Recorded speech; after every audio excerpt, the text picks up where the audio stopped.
Okay my dear friends, जो वज़ाइका foundation से निर्वाहित गुरुस्तान पतरी ध्यान लहर सीजन 2 में आप सभी का स्वागत है। आज हमारे साथ सीनियर मास्टर विशाला मैडम हमारे साथ हैं। तो मैडम ने लिंगाष्टकम में छुपा हुआ दिव्य रहस्य पार्ट 1 इससे पहले अपने सेशन में बहुत ही अच्छी तरह से एक्सप्लेन किया था। आज हम पार्ट 2 पार्ट 3 आज मैडम हमें उसके बारे में एक्सप्लेन करेंगे। Madam welcome you. Vishala madam नमस्ते। हम ये बिना टाइम वेस्ट किए हम अ, आपको ये मंच सौंप रहे हैं। मैम अनम्यूट कर लीजिए मैम। या thank you ma'am, thank you so much. या इस जूम में ज्वाइन किए हुए प्रति आत्म स्वरूपों को मेरी हृदय पूर्वक से धन्यवाद, आत्म प्रणाम। तो पहले मेरा गुरु ब्रह्म ऋषि सुभाष पत्री जी को धन्यवाद कहते हुए, तो मास्टर्स हम लोग पिछले हफ्ते में लिंगाष्टकम के बारे में फर्स्ट पार्ट को हम सुन लिया है। अगर कोई एब्सेंट है तो आप यूट्यूब में जाके देख सकते हैं। अभी गुरुस्तान का यहाँ पे भी यूट्यूब लाइव चल रहा है ना, तो जो आप लोग मिस किए हैं तो आप पिछले एपिसोड को आप देख सकते हैं। तो आदि शंकराचार्य जी ने हमको लिंगाष्टकम दिया हुआ है। जैसे भक्ति मार्ग में हम जाके भक्ति मार्ग में जब परिपक्व हो जाते हैं तब हम ध्यान मार्ग में आ जाते हैं।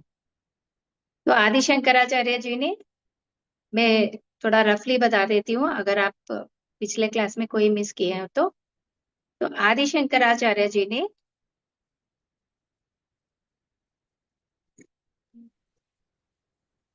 अभी ठीक है मेरा बैक? या अब वीडियो फुल आएगा मैम इसलिए। ठीक है, now it is clear. Okay ma'am. Okay, thank you. Yes friends, आदि शंकराचार्य जी ने जहां जहां पे शक्ति नहीं है, लाइट नहीं है, वहां पे एनर्जी नहीं है, तो आदि शंकराचार्य जी ने वहां पे लिंग का प्रतिष्ठ करके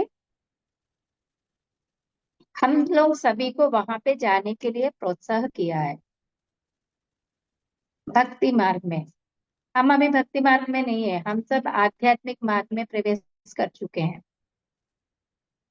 इसलिए हम विशेष रहस्य सुनने के लिए यहाँ पे बैठे हैं।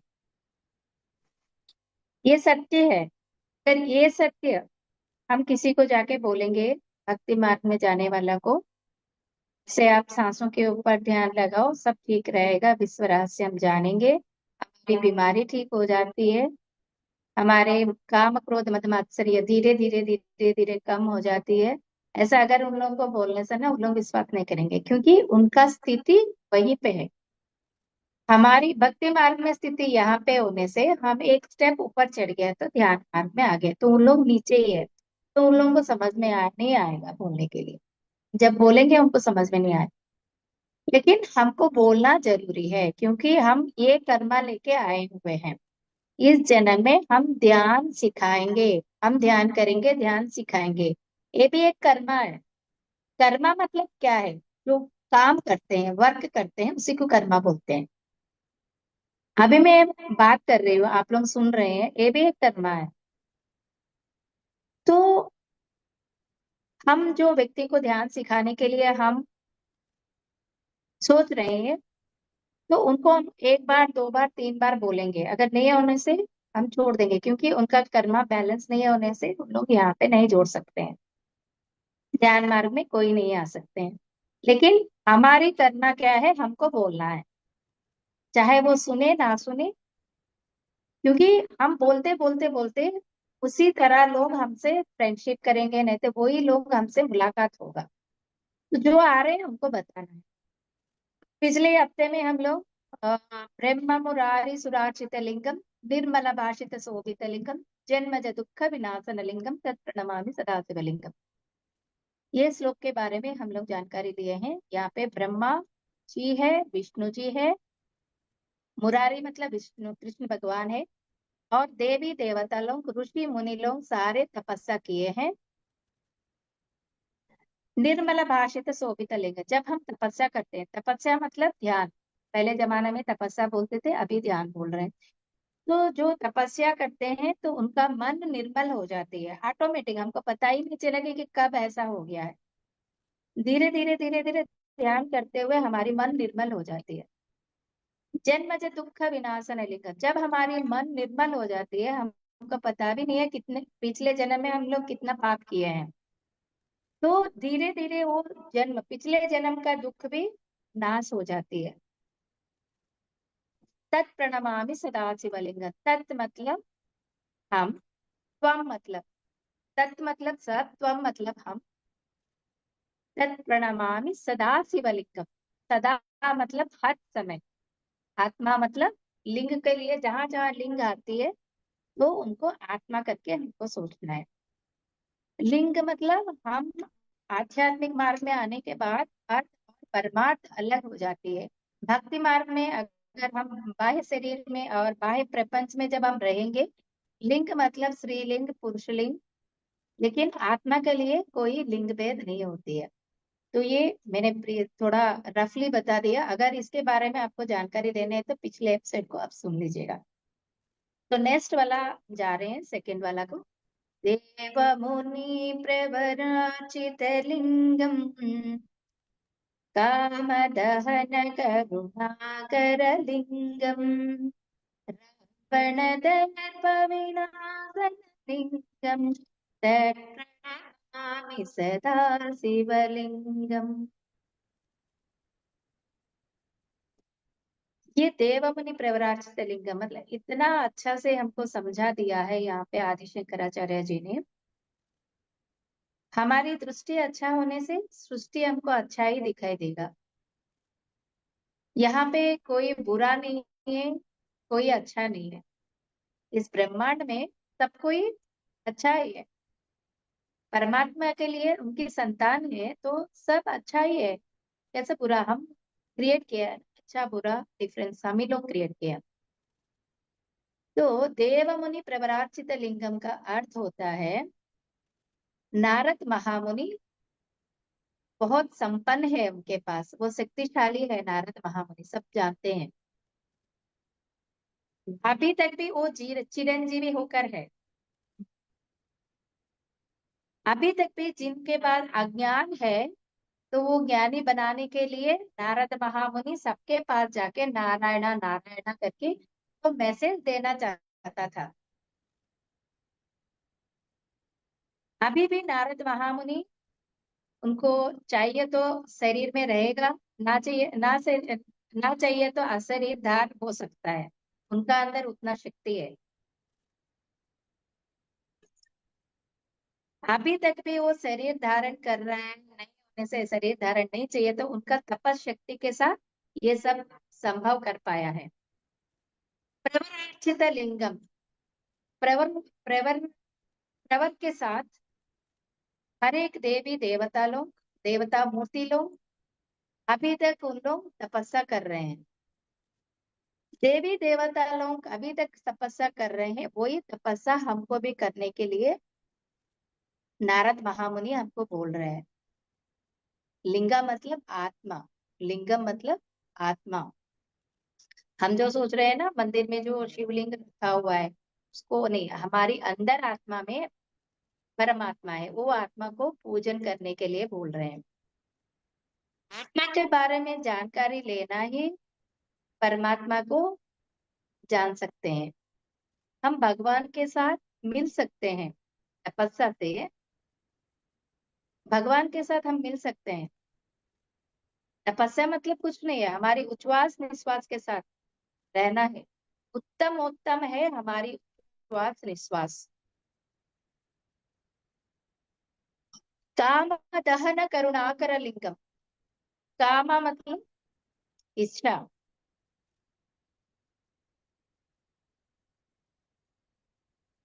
ये काम, क्रोध, मद, मात्सर्य, ये सब कैसा मिटेगा?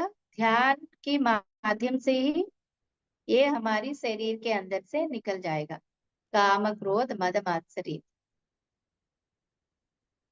मतलब हमारे अंदर जो इच्छा है वो धीरे धीरे नाश हो जाएगा। हमारी जो इच्छा है वो दहन हो जाएगा। इसीलिए काम दहन। दहन मतलब जैसे हम असुर को, रावणासुर को हम दहन कर लेते हैं। जब हम ध्यान में बैठते हैं ये काम, क्रोध, मद, मत्सर्य सब दहन हो जाएगा ध्यान के माध्यम से। इसलिए यहाँ पे काम दहन करुणाकर लिंगम, अगर ये सब दहन हो जाएगा तो हमारे अंदर करुणा उत्तेज हो जाएगा। करुणा, प्रेम, इच्छा के साथ हम ध्यान कर सकते हैं। कोई बोल दिया करके हम ध्यान में नहीं बैठ सकते, क्योंकि हमारी अंदर वो इच्छा आती है ध्यान करने के लिए। मेरे को मीना मैडम ने बोल दिया ध्यान करने के लिए, बोलने से नहीं है, क्योंकि हमारी सांसों को हमको पकड़ना है। आपकी सांसें मैं नहीं पकड़ सकती हूँ, मेरे सांसें आप नहीं पकड़ सकते। खुद का सांस खुद को पकड़ना है, तभी हमारी अंदर जो इच्छा है वो दहन हो जाएगा। कामा मतलब चाहिए हमको, चाहे वो गाड़ी हो, बंगला हो, घर हो, कपड़ा हो, सोना हो, हर समय हमको चाहिए चाहिए चाहिए करके हम सोचेंगे। लेकिन जब ध्यान में आ जाएंगे तो हम परमानंद की स्थिति में हर समय रहते हुए हमको ये सब मामूली चीज जैसा लगते हैं। कब हमारी इच्छा धीरे धीरे धीरे धीरे कम हो जाता है तो हमारे अंदर मानव में करुणा उद्घट हो जाती है। हमारे अंदर से करुणा उत्तेज हो जाती है, प्रेम आ जाएगा, दया आ जाएगा हमारे अंदर। जब हम ध्यान में नहीं आएंगे तो हमारे अंदर करोड़ों करोड़ों करोड़ों इच्छा रहते हैं। ये आ गया तो हमको चाहिए, हमको कपड़ा खरीदना है तो कपड़ा मिल गया तो एक दिन के लिए खुशी, नहीं तो एक घंटा के लिए, फिर उसके बाद हमको लगेगा कि और चाहिए, और कुछ नया होना चाहिए। जब हम ध्यान में बैठ जाएंगे करोड़ों करोड़ों जितना भी इच्छा है वो सब शून्य हो जाएगा। यहाँ पे काम दहन करुणा आकर लिंगम, दहन हो जाएगा हमारी जो इच्छा सब, तो हमारे अंदर करुणा और प्रेम जाग उठता है। हमारे अंदर प्रेम आना चाहिए, दया आना चाहिए, तो हमको ध्यान में बैठना है। हमारी जो इच्छा होती है, क्यों इच्छा होती है? तृष्णा रहती है। तृष्णा जब रहेगा तभी हमारे अंदर इच्छा जाग उठती है। जो इच्छा पूरा नहीं होता है तो हमें दुखी हो जाते हैं हम। तृष्णा का कारण दुख है। बुद्ध भगवान ने बोला है ना, तृष्णा, तृष्णा मतलब इच्छा। इच्छा नहीं पूरा नहीं होने से हमारे अंदर दुख प्रवेश हो जाते हैं। समस्त दुख का कारण केवल हमारी इच्छा ही है। कोई इच्छा नहीं रहने से हमारे अंदर कोई दुख नहीं रहेगा। इसीलिए यहाँ पे बोला गया कि काम दहन करुणाकर लिंगम, इच्छा नहीं होने से कोई दुख नहीं होगा। ये दुख कैसा मिटेगा? हम तपस्या करने से ही धीरे धीरे हमारे अंदर जो इच्छा है कम होता जाए।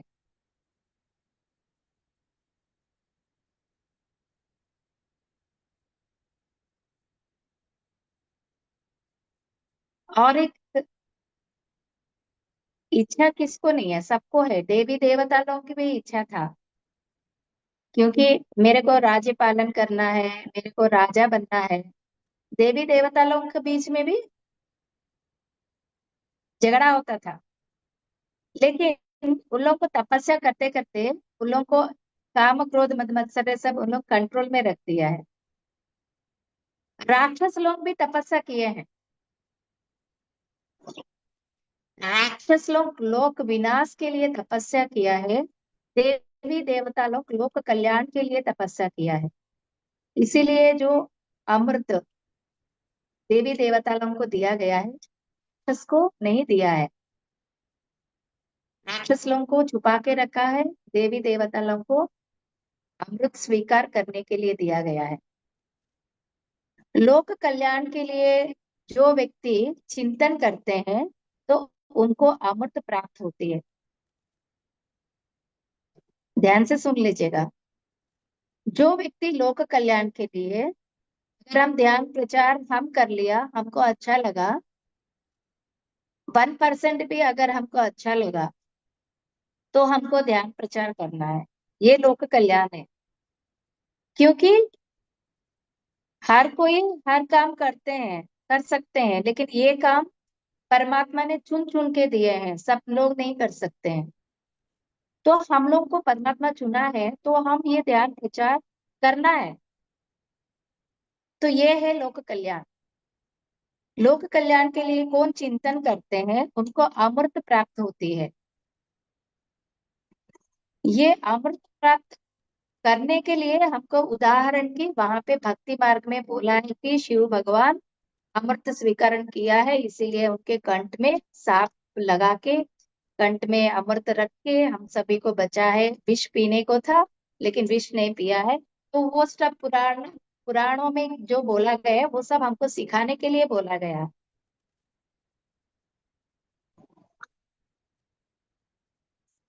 इसीलिए विष्णु भगवान भी मोहिनी अवतार देके राक्षस लोगों को माया में रखा गया है।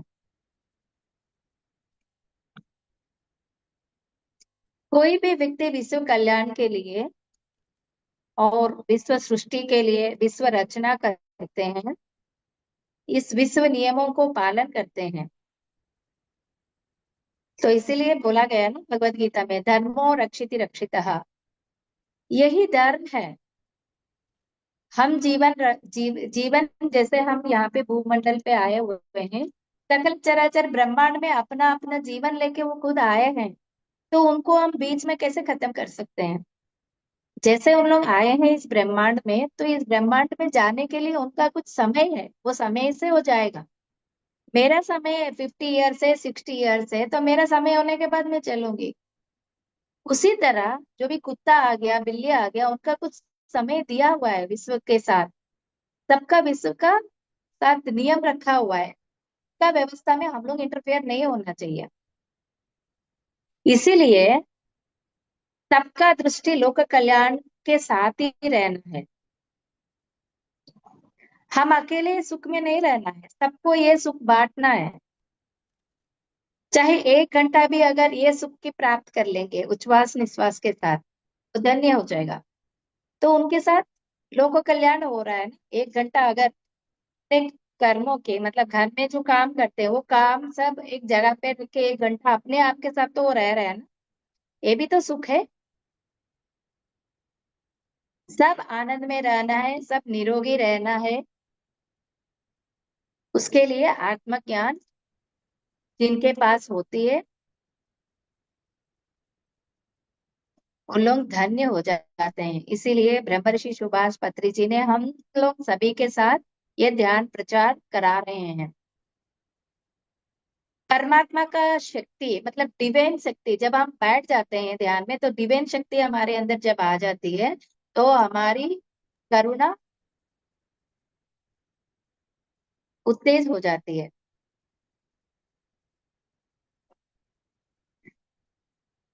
और कहीं पे भी ऐसा नहीं बताया गया है। आदि शंकराचार्य जी ने ये इस विश्व में प्राण शक्ति को कितना हम ले सकते हैं उतना हमारी जन्म जन्मों का दुख नाश होके हमारी नाड़ी मंडल शुद्धि होगा करके यहाँ पे बोल रहे हैं।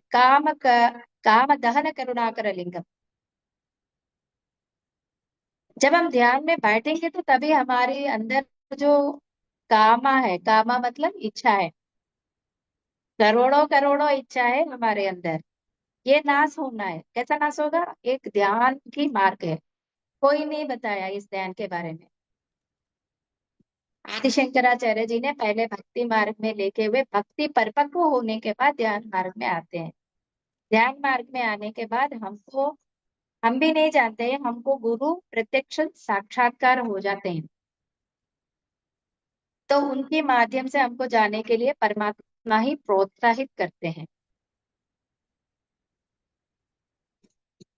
जब हम ये परमात्मा की शक्ति हमारे अंदर प्रवेश करेंगे, समस्त इच्छाएं हमारी अंदर से बाहर निकल जाती है।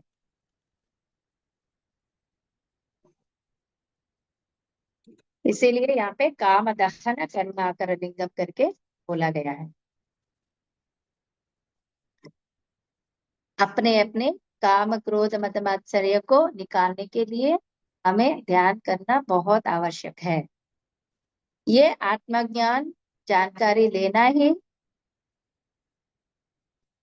लेने के लिए यहाँ पे लिंगाष्टकम में आदि शंकराचार्य जी ने लिंगाष्टकम बोला, बीलवाष्टकम बोला, सुंदरा कांडा बोल दिया, ललिता पारायण, विष्णु पारायण, ये सब हमको भक्ति मार्ग में लेके उनके अंदर जो एक एक वर्ड में एक एक रहस्य छुपा हुआ है उसको जानकारी लेने के लिए हमको दिया गया है। लेकिन हम उसको कीर्तन की तरह एक बार पढ़ने से अच्छा लगेगा, 11 बार पढ़ने से बहुत अच्छा लगेगा, करोड़ों बार पढ़ने से बहुत अच्छा लगेगा, नहीं तो 1000 लोग बैठ के एक साथ पढ़ो, तो ये ऐसा बोला गया है भक्ति मार्ग में। लेकिन इसके अंदर रहस्य एक एक वर्ड का इतना छुपा हुआ है। इसके बाद काम दहन करुणाकर लिंग, उसके बारे में हम लोग समझ में आ गया सबको। काम दहन करुणाकर लिंगम, हमारे अंदर काम दहन हो जाएगा तो हमारे अंदर से करुणा प्रेम तेज हो जाता है। फिर नेक्स्ट हम चलते हैं रावण दर्प विनाशन लिंगम। इतना अच्छा श्लोक में आदि शंकराचार्य जी ने रावण का नाम यहाँ पे क्यों दिया गया है, कभी हमने सोचा है भक्ति मार्ग में पढ़ के? रावण तो पता है राक्षस है, सीता मैया को पकड़ के उन लेके आ गए, तो इसका रहस्य हम लोग नहीं जान पाए ना। तो हम लोग पढ़ लिया रट्टा मार के, हम सोचे कि ये शिव भगवान के लिए ही होता है, लिंग मतलब शिव है, शिव भगवान के ही होता करके हम वहां पे जल फूल और ये सब चढ़ा देते हैं, उन्हीं का दिया हुआ है उन्हीं के ऊपर डाल देते हैं। लेकिन यहाँ पे रावण दर्प विनाशन लिंगम के बारे में क्यों लिखा गया है यहाँ पे, कभी भी हम लोग नहीं सोचे हैं।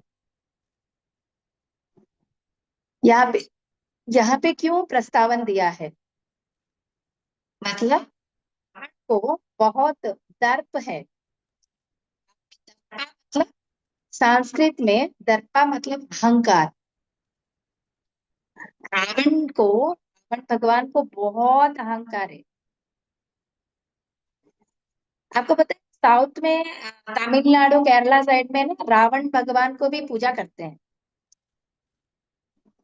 तो हम लोग रावण को सोचते हैं कि नहीं पूजा, क्योंकि सब एक आत्मा के अंदर परमात्मा है। रावण भी बहुत भक्त था शिव भगवान का। तो साक्षात रावण भगवान को दर्प है, अहंकार है, तो साक्षात वो ब्रह्म मानस पुत्र है। हम सभी को पता है रावण जी ब्रह्मा जी का मानस पुत्र है, ब्रह्मा जी का पोता है। वो कुलत्स कुमार बोलते हैं उसको, विश्व शिष्य है, उनको बोला जाता है कि विश्व शिष्य है। वो ब्रह्मा ब्रह्मा को कैकेयी करके एक राक्षस स्त्री के साथ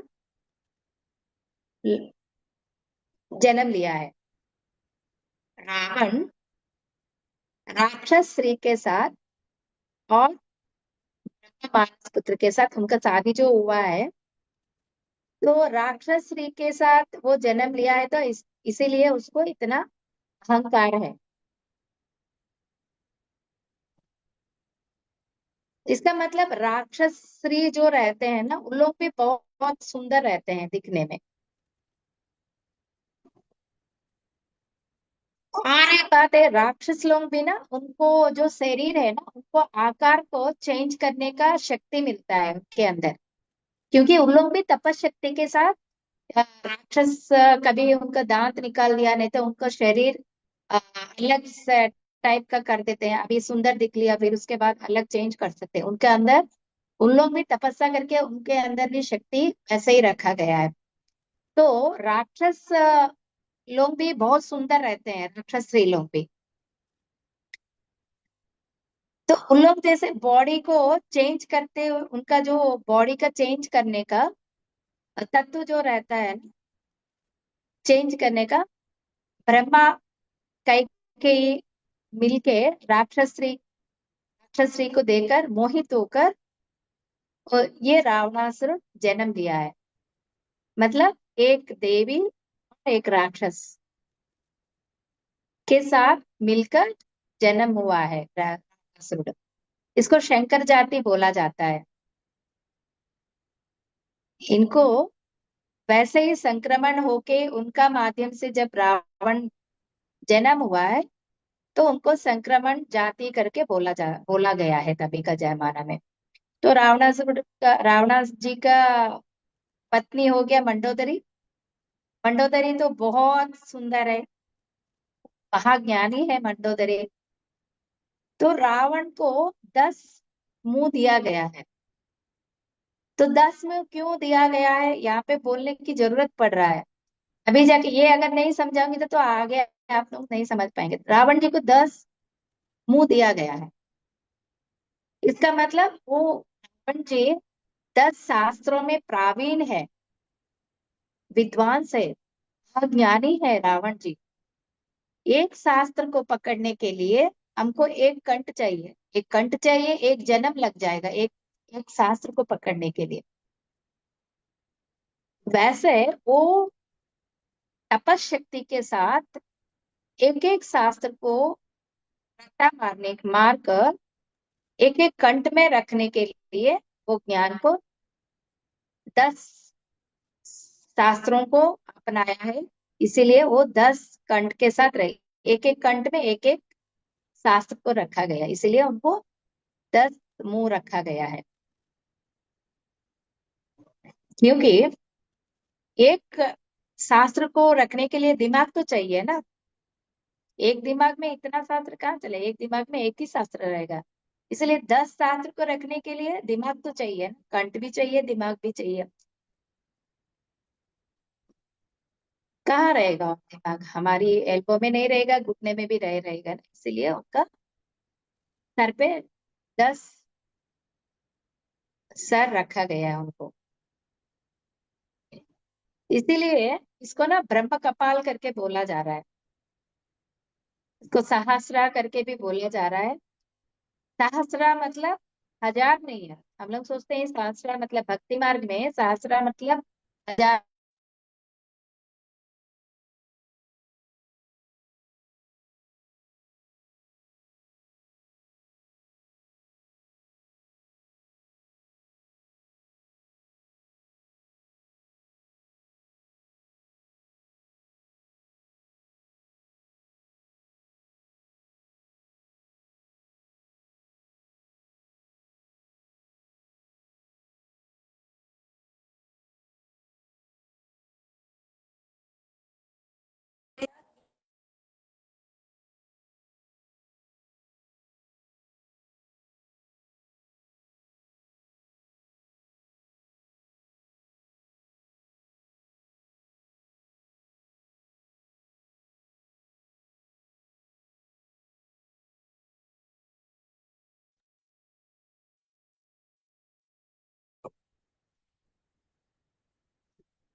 अरे आवाज आ रही है ना? यस मैडम, आ रहे मैडम। ओके। ओके। तो 10 मुंह रहने के लिए उनको पास इतना शक्ति है। साक्षात वो ब्रह्मा जी का पोता है। लेकिन ये इस मैडम समय ना एक्सक्यूज, बोलने से तो ज्ञान जी। मैडम మీ వీడియో అట్లా రివర్స్ ఉంది ఒకసారి. ఓకే. अभी ठीक है। ఓకే.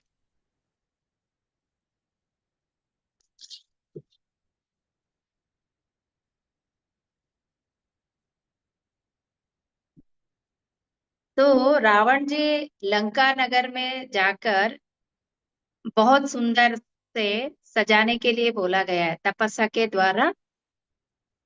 रावण तो तपस्या शक्ति है ना, तपस्या देखते हुए लंका नगर को अच्छा से सुंदर, और लंका नगर जो है वो पूरा वो प्लेस को अच्छा से सुंदर सजाने के लिए बोला जा रहा है।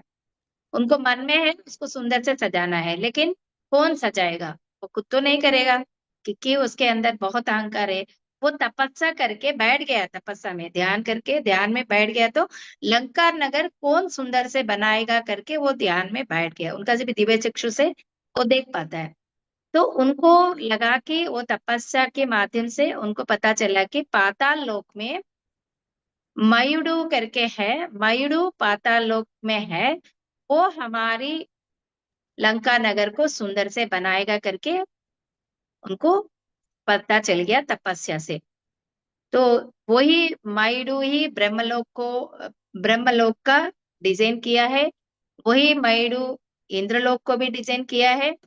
वही मयुडु नागलोक को भी डिजाइन किया है। तो उनकी जो शक्ति है, शक्ति के द्वारा मयुडु को लेकर उनका लंका नगर को भी सुंदर बनाने के लिए और प्रोत्साहित करने के लिए वहां तक, वहां उनको मुलाकात करने के लिए जाएगा रावणा जी। तो पाताल लोक में जो मयुडु के पास गया है रावण जी, तो वो किस लिए गया है वो सब भूल जाता है, क्योंकि उनका सुंदर पुत्रिका थी। वो पुत्रिका के साथ प्रेम में पड़ जाता है वो। ये गया है लंका नगर को सुंदर बनाने के लिए, उनके साथ बातचीत करने के लिए वो गया है, लेकिन वहां पे जाने के बाद उनको, लड़की को देखने के बाद ये मोहित हो जाते हैं, तो वो बात भूल गया। तो ये जाके मायूडी से पूछेगा कि मैं तुम्हारी बेटी को शादी करना चाह रही हूँ।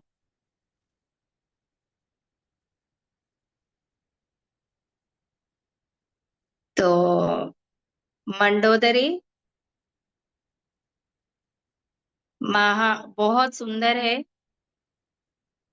सौंदर्यवती है वो। तो रावण जी प्रेम में पड़ जाता है। वो डायरेक्ट जाके उनके पिताजी से बात कर लेता है। यमुडू, ये मयुडू है ना, उनके पास जाके बोलता है कि मैं तुम्हारी बेटी को पसंद कर रही हूँ, मैं उसको शादी करना चाह रही हूँ। सीधा जाके उनके पिताजी से ही बात कर लेता है। तो उन्होंने डायरेक्ट मना कर देता है कि आपको, मेरी बेटी को शादी के लिए मैं बिल्कुल राजी नहीं होंगी करके। तो रावण जी बहुत उदास हो जाएगा, ऐसा कैसा हो जाता है, आप मेरे बारे में नहीं जानते हो, मैं तो बहुत ज्ञानी हूँ, मेरे को 10 शास्त्रों का ज्ञान है मेरे पास। तो आप क्यों आपकी बेटी को मेरे साथ शादी करने के लिए मना कर रहे हो? एक एक विषय बताइए, तो मैं सोचती हूँ वो विषय को करना है कि नहीं करना है। तो मयूर ने बोलेगा कि नहीं, उनकी जातक में अ, दोष है। अगर उनका जातक में जो, उनका जो लड़की आएगी, जो लड़की, बच्चा शादी होने के बाद जो बच्चा पैदा होगा, तो वो बच्चे से उनके बाप मर जाएगा करके।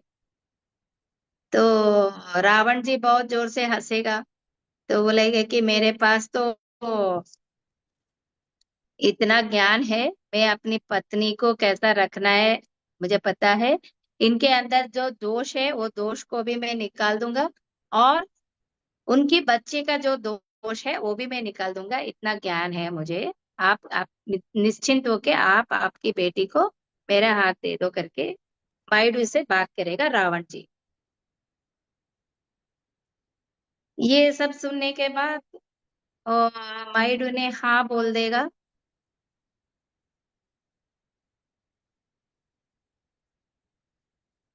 ऐसा होकर तो लंका नगर में सुंदर बनाने के लिए ये मयुडू जाता है वहां पे। तो इसी बीच में इनका शादी हो जाती है। रावण तपस्या में बैठ जाता है, क्योंकि तपस्या में करेगा तो इनका जो दोष है मंडोदरी का, बोला है ना, आपका बेटी मेरे से शादी करेगा तो आपका बेटी का दोष है, तो उनकी बच्चे जो होगी तो आपका नाश हो जाएगा, मतलब आप मर जाओगे। तो इसीलिए ये तपस्या करके इनका दोष निकालने के लिए रावण जी तपस्या करने के लिए चला जाता है। तो मयुडु क्या है, लंका नगर में, लंका नगर को सुंदर बनाने के लिए ये चला जाता है। तो रावण जी तपस्या में चले गया, तब मंडोदरी लंका नगर में सुंदर बना दिया मयुडु ने। तो ये मंडोदरी लंका नगर में प्रवेश हो जाती है। तो सासू माँ का घर है, नया है, सुंदर भवन है, राजप्रसाद, सोने के साथ हर एक रूम्स बना हुआ है, सोने के साथ मंदिर भी बना हुआ है। तो मंडोदरी ये सब देख के आश्चर्यचकित हो जाती है। सब सोने के साथ वज्र, डायमंड हो गया। ये लंका नगर को इतना सुंदर सजा हुआ है, वो ये देख के मोहित हो जाती है। मिथिलापुर, अयोध्या, कोई काम नहीं आएगा, ये लंका नगर इतना अच्छा से सजाया, इतना अद्भुत से रहेगा लंका नगर। ये लंका नगर पूरा घूमने के लिए मंडोदरी को इच्छा होती है, क्योंकि रावण जी नहीं है वहां पे। तो ये हर एक रूम में जाके, राज मंदिर में जाके, हर एक रूम का दर्शन करके आश्चर्यचकित होते हुए,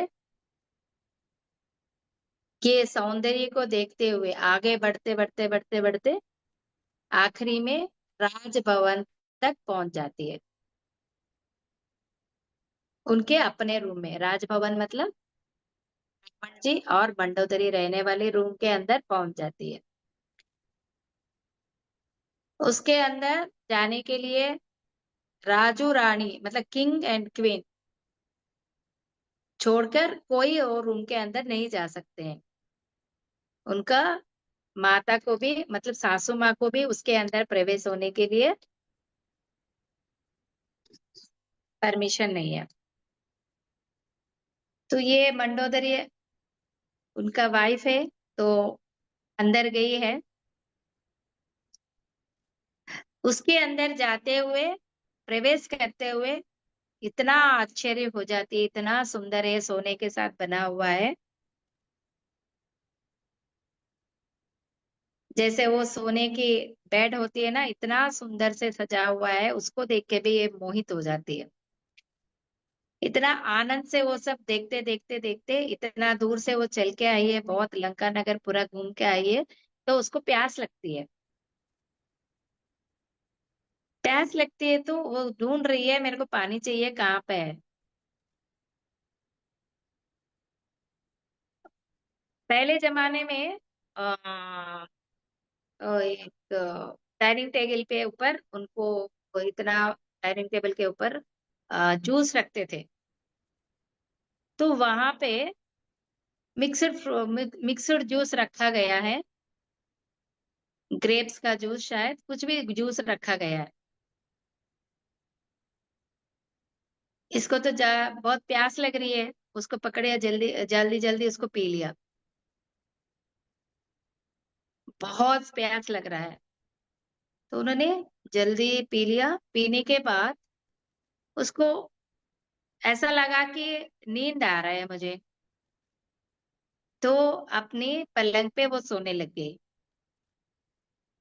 लेकिन वो भी तो महाज्ञानी है ना, मंडोदरी भी तपस्शक्ति के साथ, बहुत ज्ञान है, दिव्य ज्ञान है उसके, महाज्ञानी है। उसका भी थर्ड आई के साथ अंतर्मुख में क्या हो रहा है वो जानकारी ले सकती है। तो ये अपने आप सोचिए कि मेरे को प्यास लगा है, मैंने ये जूस पी लिया है, तो मेरे को साथ ही साथ नींद क्यों आ रहा है करके अंतर्मुख होके वो जब देखी है उनकी अपनी तपशक्ति से, तो उनको लगा कि ये जो मैंने पिया है, ये कितना सप्त ऋषियों का, ऋषि मुनियों का जीव रस है। ये सोचिए कि कुछ इतना बड़ा रखा है ना, घर तो इतना अच्छा सुंदर सजाया है, तो ये कुछ जूस वूस रखा होगा करके वो आपने पी लिया। लेकिन वो ऋषि मुनि लोगों का जीव रस है। जैसा हो गया रावणासुर का जो गर्व है, अहंकार है, मदमत्सर्य है, उनको वेद बहुत चार वेदा है ना, चार वेदों में वो प्रावीण है। तो वो अहंकार से जो जीव रस निकाल के रखा गया है वो पी लिया है।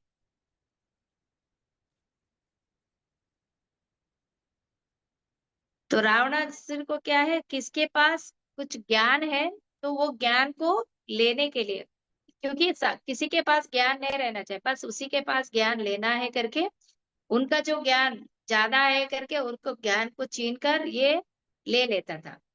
तो इतना ज्ञान को लेकर वो ग्लास में रखा हुआ है, उसको ये पी लिया है।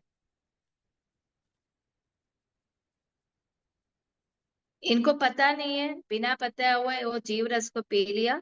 पीने के बाद वो गर्भ धारण कर लेती है।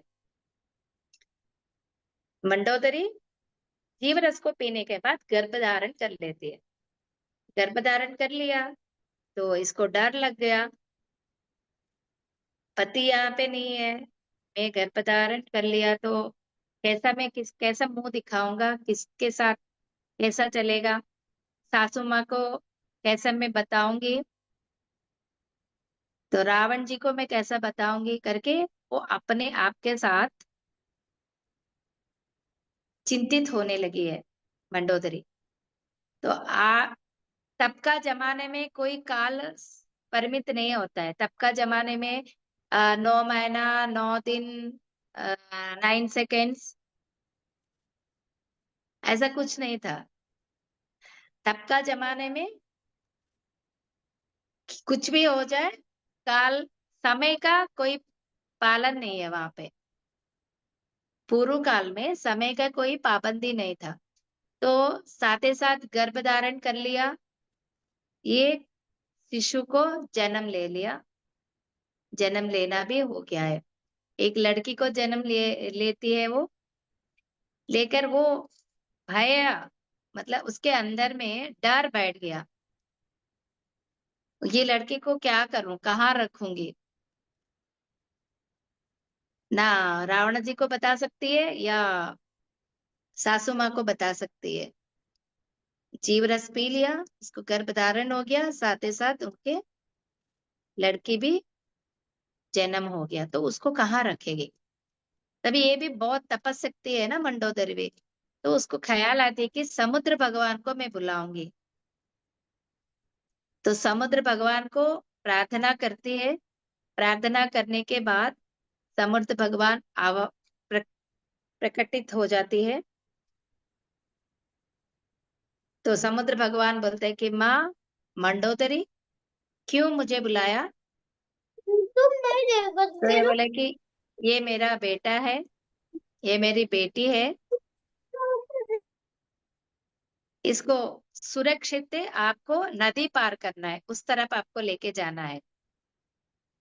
तो मंडोदरी ज्ञानी है ना, तो समुद्र भगवान जो आज्ञा आपका है मैं पालन करूंगा करके, समुद्र भगवान एक सोने का पेड़ी लेके आता है।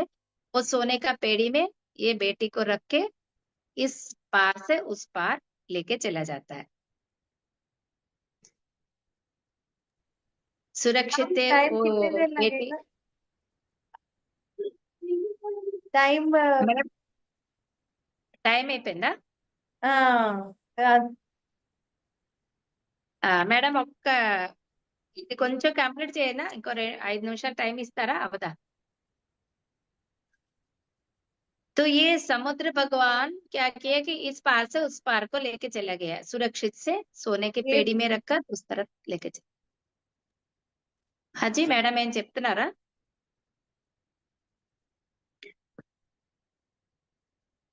तो समुद्र भगवान ने जो आज्ञा माँ आपका, तो मैं पालन कर रहा हूँ करके वो उधर पे लेके चला गया। तो अभी आपको पता चल गया कि वो पेटी के अंदर कौन था। मंडोदरी का पहला संतान सीता मैया है, वो पेटी में रखा गया सीता मैया। ये मिथिला नगर में जनक महाराज को मिलती है। जैसे इन्होंने समुद्र में इस पार में रखा तो समुद्र भगवान उस पार लेके गया, तो मिथिला नगर में जनक महामुनि जब उन्होंने यज्ञ किया, यज्ञ खत्म करके वहां पे जाने के बाद वो पेड़ी समुद्र के पास मिलती है। तो ये इन्होंने यज्ञ किया है जनक महामुनि, तो वो सोचा है कि ये महाप्रसाद है, महाशक्ति है, ये मेरे को मिला है करके वो महाशक्ति को पार्वती लक्ष्मी करके वो समझकर वो पेड़ी को घर लेके आता है। ये परमात्मा की प्रसाद है करके मैंने अभी यज्ञ किया है, यज्ञ समाप्त होकर मुझे ये मिला है, तो ये परमात्मा की भेंट है मुझे करके वो मन से अपना अपना कर अपने घर को ले आती है। वो है सीता मैया। सीता मैया को ऐसा मिला है। हम लोगों को भक्ति मार्ग में अलग से बताया गया है, लेकिन ये रहस्य है।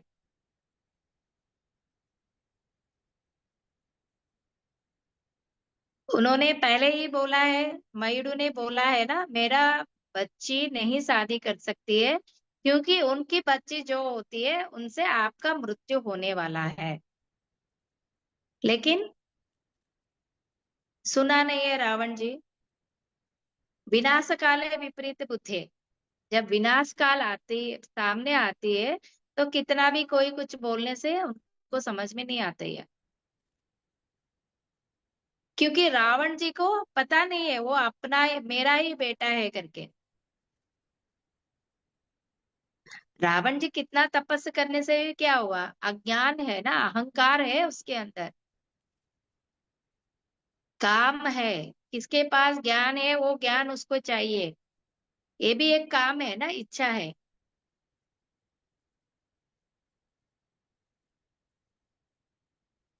वो काम के साथ ही रावण जी बलि हो गया है।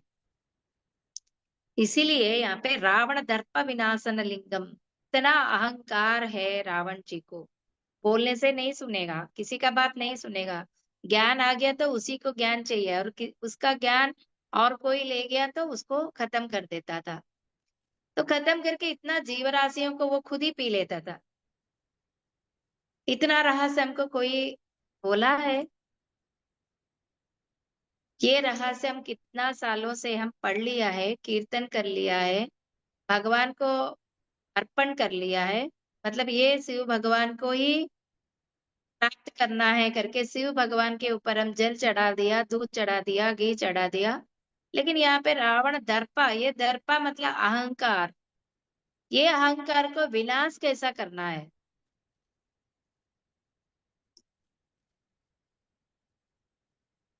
इतना अच्छा रहस्य कोई हमको बताया नहीं है ना। जब ब्रह्म ऋषि सुभाष पत्री जी आए हुए हैं तभी शंकराचार्य जी को हर एक व्यक्ति जानते हैं।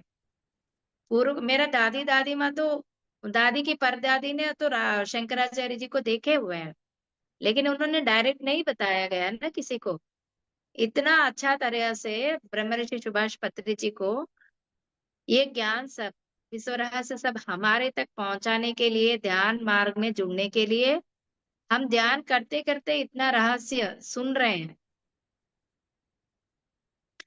आत्मज्ञान को हमारे अंदर पहुंचा रहे हैं।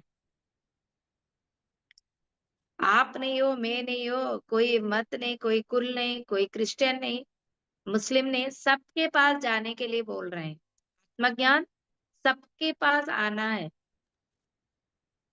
जैसे रावण को इतना अहंकार है, वैसे ही सबके अंदर अहंकार है। मेरे में भी है, आपके में भी है, सबके अंदर है। उसको नाश करना है, विनाश करना है। कैसा करेंगे? केवल उच्छ्वास निश्वास के साथ ही वो हो सकता है।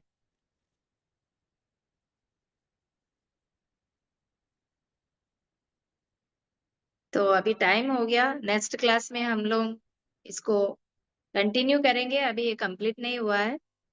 Thank you madam, thank you so much. Thank you friends, आपने इतना अच्छा से श्रवण किया है। श्रवण करना भी परमात्मा की अनुग्रह से ही श्रवण भी हो सकता है, नहीं तो कोई नहीं सुन सकता है। रहस्य को जानकारी लेने के लिए भी हमको परमात्मा की आज्ञा होना चाहिए, तभी जाके हम सुन सकते हैं। यस फ्रेंड्स, को कोई डाउट है तो पूछ सकते हैं। Thank you so much. So much ma'am, ये बहुत ही अच्छी तरह से समझा है मैम।